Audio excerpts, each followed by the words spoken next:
Dahil napagod yung check-in, guys,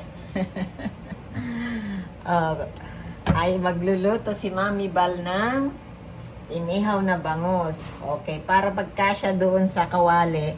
Oh, inihaw na ilagay sa foil, guys, kasi mahirap mag-uling dito sa kondo.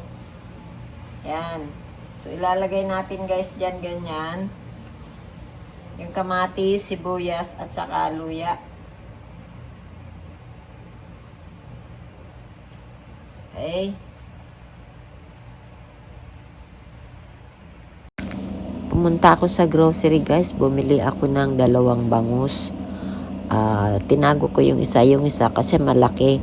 So, hinati ko yan at nilagyan ko man din ng binabad ko muna yan ng asin ng 30 minutes para syempre ma-brine. Tapos, lagyan mo ng nag-prepare ako ng kamatis, luya at sibuyas. Yan. Winisikan ko na rin ng asin. Tapos ilalagay ko na yan sa foil, guys. Kaya ko hinati para magkasya sa kawali. Kasi hindi naman pwede mag-uling dito sa kondo eh. So ilalagay ko yan sa foil. Ilalagay ko sa kawali. And then saka ko siya babalutin ng foil. And then mamaya ay isasalang ko na yan. Tapos ilalagay na natin yan sa apoy. Kaya bubuksan na natin yung kalan. Ayan. So hayaan na isasalang ko na yan. Hayaan na natin maluto ng mga 20 minutes. Pwede na. Lagay lang natin sa medium. Yan. Takpan natin, guys, para syempre para na rin siyang na-oven. Yan ang ginagawa ko, guys, pag wala ako.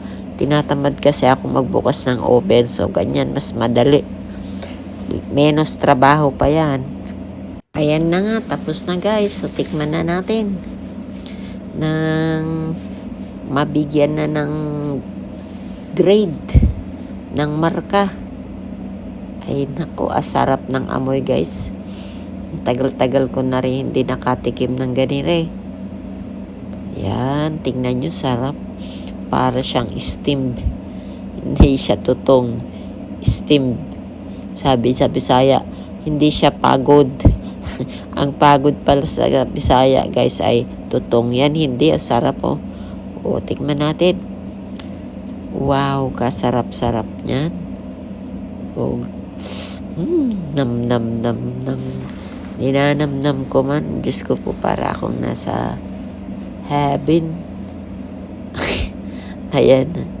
Oh, nasarap na si Mami Bal. Okay? So, salamat, guys, sa panonood at panoorin nyo hanggang sa dulo nang makita nyo kung gaano kasarap yung niluto ni Mami Bal. Salamat!